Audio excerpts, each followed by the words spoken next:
est 19 h, bonsoir à toutes et à tous et merci de nous rejoindre pour ce journal. Sans plus tarder les titres de l'actualité. Après le drame survenu à Oued El Harrach, le ministre de l'Intérieur s'est rendu aujourd'hui dans plusieurs wilayas du pays en application des instructions du président de la République. Brahim Erad a présenté ses condoléances aux victimes de l'accident et transmis le message de solidarité du chef de l'État.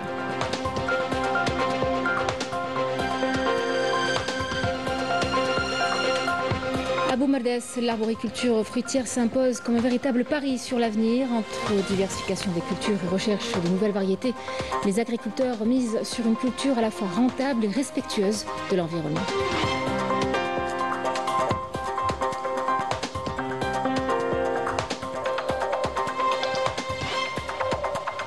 Nous irons par la suite à Hariq, à Tizi Ouzou. L'abeille et le miel ont été à l'honneur. Le village a accueilli la 11e édition de l'abeille et du miel, un rendez-vous qui a célébré à la fois le savoir-faire ancestral des apiculteurs et les savoirs de la ruche malgré les défis climatiques.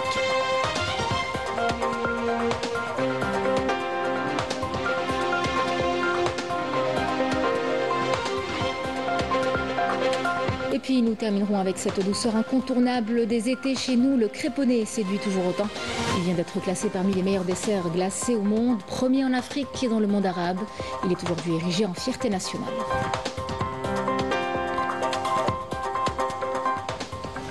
Mesdames, Messieurs, bienvenue à vous. En application des instructions du président de la République, Abdelmadjid Tebboune, le ministre de l'Intérieur, des collectivités locales et de l'aménagement du territoire, Brahim Erad, s'est rendu aujourd'hui à Biskra, Ouled Djellel, Bariqa et Khenchla, en compagnie du ministre de l'Hydraulique, Taha Derbel, pour présenter ses condoléances et transmettre celles du président de la République aux familles et proches des victimes de l'accident de la chute d'un bus de transport de voyageurs dans l'Oued El Harrach. Écoutons le ministre de l'Intérieur.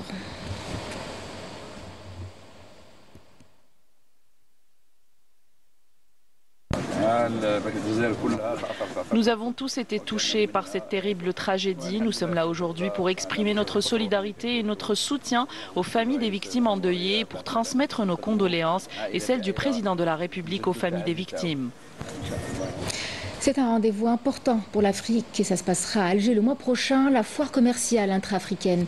Cette plateforme pour les jeunes entrepreneurs, les start-up et les investisseurs du continent aura pour mission d'attirer des capitaux, de créer des partenariats et de renforcer l'intégration économique africaine.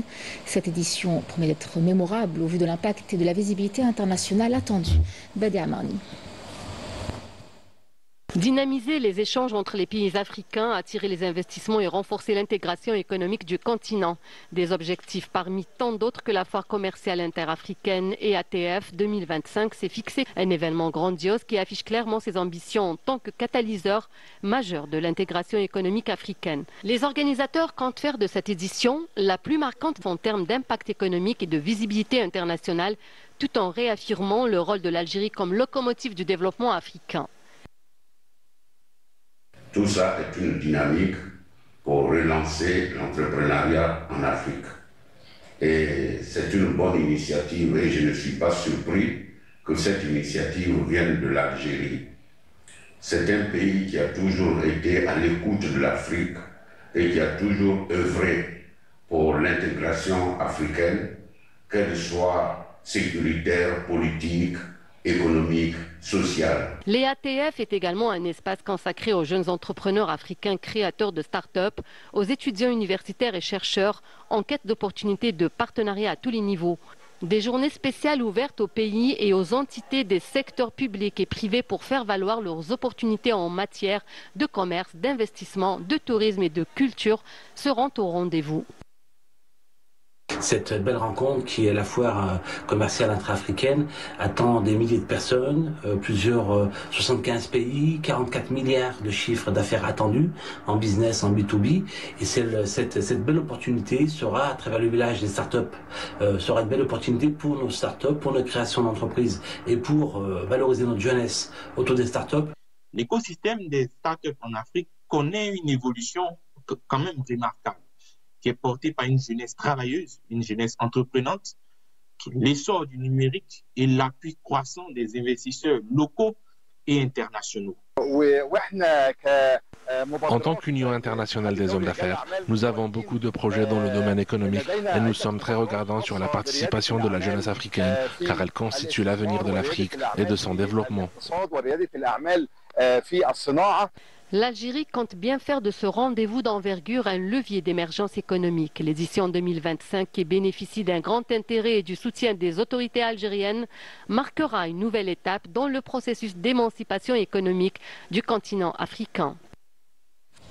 La secrétaire d'État auprès du ministre des Affaires étrangères, chargée des Affaires africaines, Selma Barta Mansouri, a participé au siège de l'ambassade de Madagascar à Alger à la célébration du 45e anniversaire de la création de la communauté de développement d'Afrique australe, la SADC. Était présent à cette cérémonie Jenny Rafalimana, chargée d'affaires de l'ambassade de la République de Madagascar en sa qualité de présidente entrante du groupe SADC en Algérie, ainsi que Fusumuzi Ntonga, ambassadeur de la République du Zimbabwe et président sortant du groupe, aux côtés de plusieurs membres du corps diplomatique accrédité à Alger. À cette occasion, Selma Barta Mansouri a réaffirmé l'engagement de l'Algérie à accompagner la SADC dans ses efforts pour renforcer l'intégration régionale et promouvoir la transformation économique en Afrique. Écoutons sa déclaration. Aujourd'hui, la SADC s'impose comme un véritable modèle d'intégration régionale à travers des projets ambitieux et transfrontaliers, reflétant une vision commune pour bâtir un avenir plus uni et prospère. Dans cette dynamique, l'agenda 2063 de l'Union africaine continue d'appeler à une action ambitieuse et transformatrice, traduisant les aspirations des peuples de notre continent. Cette ambition se matérialise de manière éloquente à travers la zone de libre-échange continentale africaine qui constitue un levier central de transformation économique et sociale en Afrique. Par ailleurs, l'Algérie se prépare à accueillir en septembre prochain le Salon du commerce intra-africain 2025, un événement qui se veut une plateforme stratégique pour mettre en valeur les opportunités, approfondir les partenariats et accélérer le chemin vers la construction d'un véritable marché africain unifié. Un 45e sommet au cours duquel les chefs d'État et de gouvernement de la SADC ont réaffirmé leur solidarité avec le peuple sahraoui dans sa quête d'autodétermination. Un mémorandum d'entente entre la SADC et la République arabe sahraoui démocratique a justement été signé et le caractère complémentaire du processus conduit par les Nations Unies relatif à l'indépendance du Sahara occidental a été réitéré. Rappelons que la SADC avait à plusieurs reprises appelé le Conseil de sécurité de l'ONU à inclure dans le mandat de la mission onusienne pour l'organisation du référendum du Sahara occidental un mécanisme de protection des droits humains dans les territoires occupés. Et dans ce même élan de défense des droits humains dans les territoires occupés, Alger a été le théâtre d'un mouvement de solidarité avec les journalistes palestiniens. Devant la maison de la presse Tahar Djaout, à l'initiative de l'organisation des journalistes algériens, des professionnels de l'information se sont rassemblés pour dénoncer l'assassinat par l'occupationniste de 238 journalistes palestiniens Rza depuis octobre 2023. En violation flagrante des lois et conventions internationales, une tentative d'étouffer, de réduire au silence la voix de la vérité.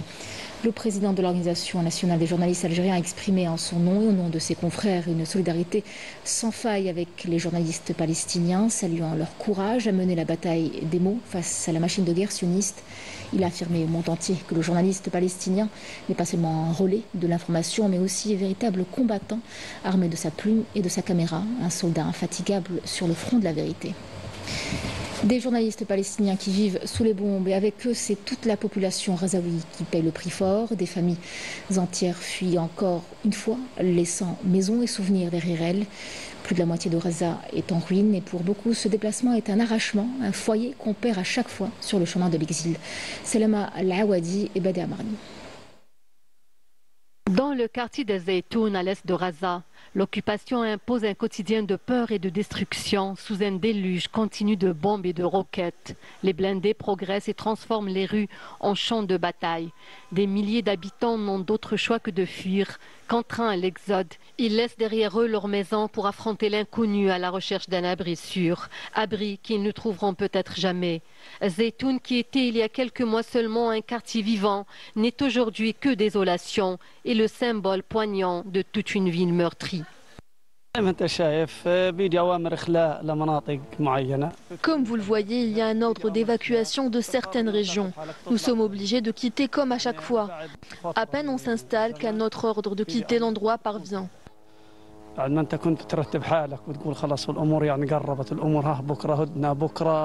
Près de 50 000 habitants vivent dans le quartier Zeytoun. À cela s'ajoutent des milliers de déplacés qui y avaient trouvé refuge après la destruction par l'occupation des quartiers voisins d'Eshoujaïa et At-Toufah à l'est de Raza. Désormais, c'est la moitié de la ville qui se retrouve dévastée et vidée de ses habitants. Un tissu urbain réduit en ruine et une population contrainte à l'exil. Raza est aujourd'hui prise en étau, occupée à l'est et encerclée au sud. Nous souffrons de cette situation de déplacement. Nous n'avons plus d'abri, pas de nourriture et pas d'eau. Les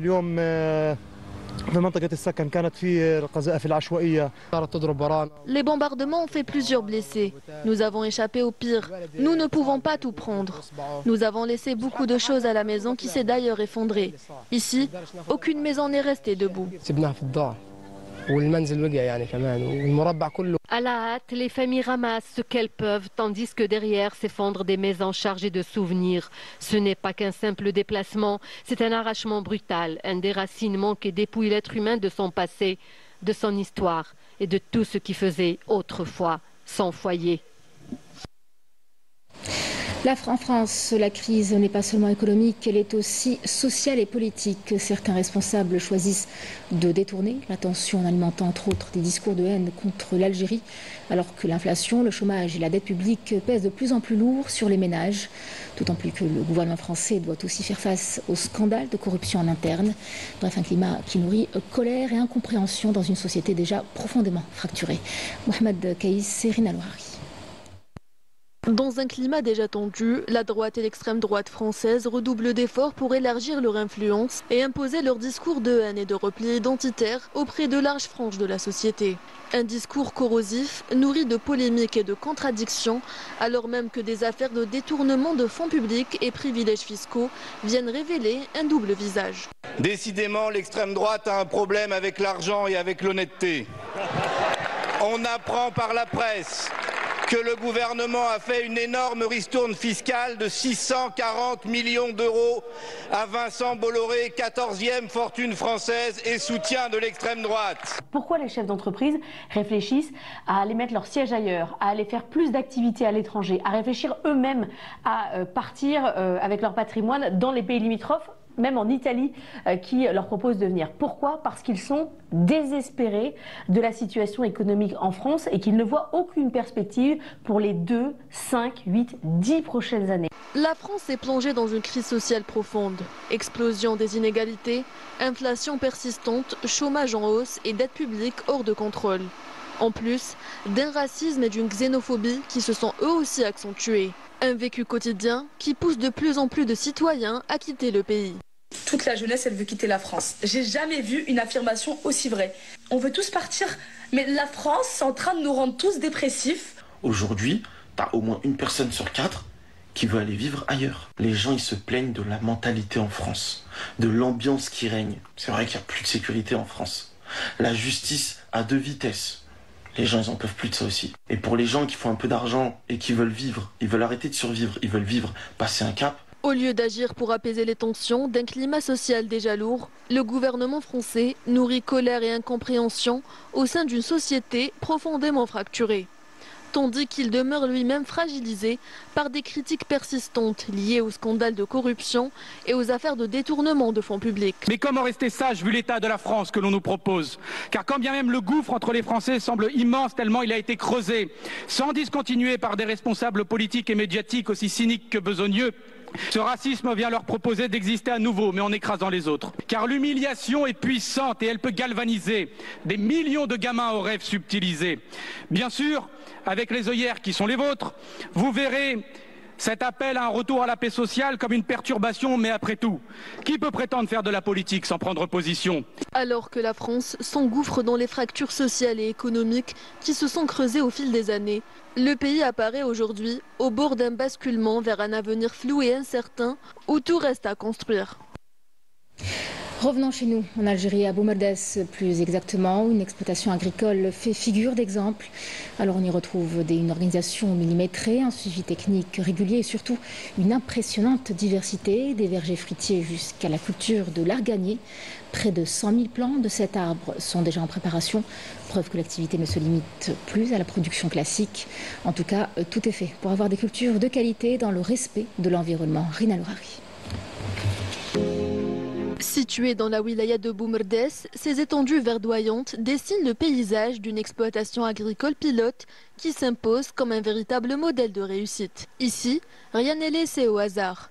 Ingénieurs et techniciens veillent sur chaque détail, de l'irrigation goutte à goutte au programme de fertilisation afin de garantir une production abondante et de qualité. Nous appliquons les programmes de fertilisation et de traitement phytosanitaire accompagnés d'un suivi régulier. Pour traiter les mauvaises herbes, un système de protection est mis en place avec un suivi permanent et rigoureux des ingénieurs, ce qui nous a permis d'obtenir une récolte abondante.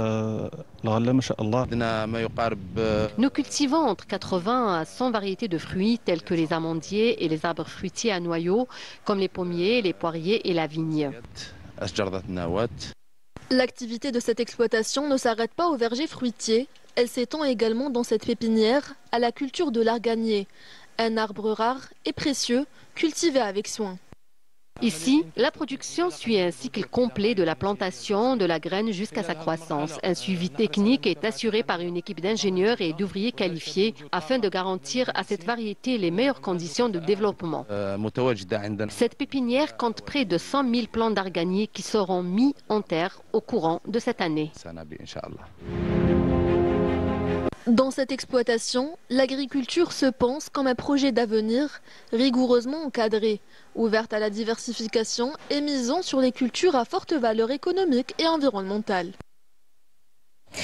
Et lorsqu'on parle d'agriculture, on pense souvent aux vergers et aux cultures, mais il y a aussi un autre acteur avant tout ça, l'abeille qui, elle aussi, est essentielle à la pollinisation.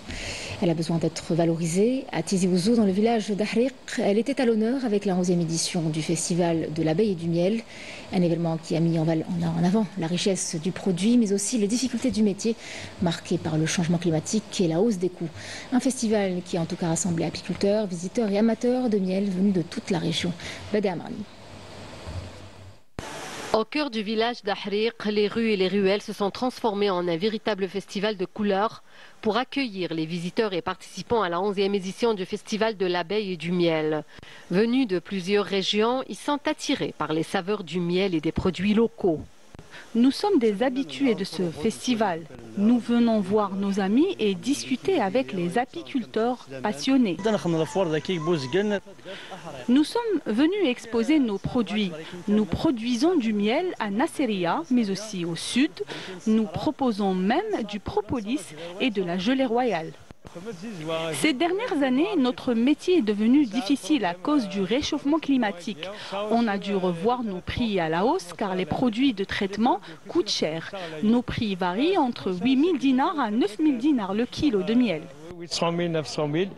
L'objectif de ce festival est clair, contribuer à l'essor de la filière apicole en Algérie.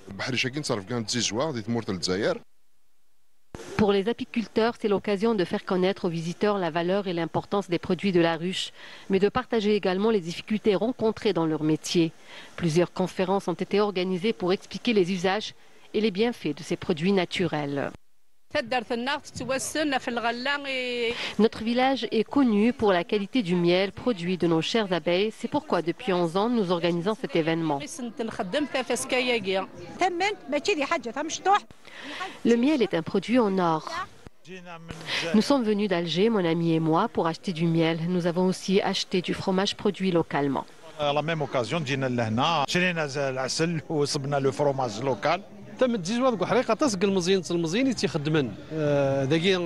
Dans notre village, de nombreux jeunes perpétuent cette activité transmise de génération en génération. Nous leur réservons d'ailleurs cet espace chaque année. Les habitants du village d'Ahriq sont engagés à préserver ce métier ancestral hérité de père en fils et de le perpétuer de génération en génération, car la valeur nutritive du miel n'a plus besoin d'être démontrée. Place à une autre spécialité qui fait briller le patrimoine culinaire algérien, le créponné, ce sorbet au citron typiquement de chez nous, vient d'être classé parmi les meilleurs desserts glacés au monde par le guide Taste Atlas, premier en Afrique et dans le monde arabe. Il séduit par sa fraîcheur, son acidité et sa légèreté. Dans les rues de Blida, il fait quasiment partie du décor, comme partout ailleurs dans le pays, et aujourd'hui érigé en fierté nationale. C'est un reportage de Sihem Kenouch. Blida, ville des roses et des agrumes, connue pour sa célèbre charbette, mais pas que. Ici, toutes les ruelles mènent à une spécialité glacée bien de chez nous. الكريبوني هو ميور مثلجات في العالم. نحب الكريبوني على خاطر فيه الجو تاع السيترون وحلو وينحي العطش تاع السخانه في الصيف. انا نحب الجو تاع لي كلاص في الكريبوني على جهه سخانه منعش. نحبو بابا كل يشري لي كريبوني. Le créponné, ce sorbet glacé au citron qui a vu le jour à Oran et qui aujourd'hui est classé par Taste Atlas comme étant un des meilleurs desserts glacés. Nous sommes spécialisés dans le créponné depuis des dizaines d'années. C'est un sorbet qui est très demandé, bien plus que les autres glaces. C'est un sorbet dont les gens raffolent. Il est bon et rafraîchissant. Nous le préparons à base de citron naturel, vert ou jaune, au choix. Du jus de citron, du zeste, un peu de sucre. Il contient 25% moins de sucre qu'une glace. Le créponné est un sorbet traditionnel, originaire d'Oran, mais il est trop connu ici à Blida. Il se prépare avec l'eau fraîche, zeste de citron, le concentré de citron et bien sûr la touche de maître glacier. Il n'est pas trop sucré, hadja traditionnelle algérienne 100%, nas thabou. Notre créponné, une véritable pause fraîcheur, un concentré de senteur, recette, un zeste de citron, une pointe de sucre et tout l'amour de l'Algérie. Surtout en ces temps de grande chaleur. Voilà qui clôture cette édition. Merci de l'avoir suivi. Je vous retrouve demain soir pour l'édition de 19h. Excellente soirée avec la suite de nos programmes sur Canal Algérie.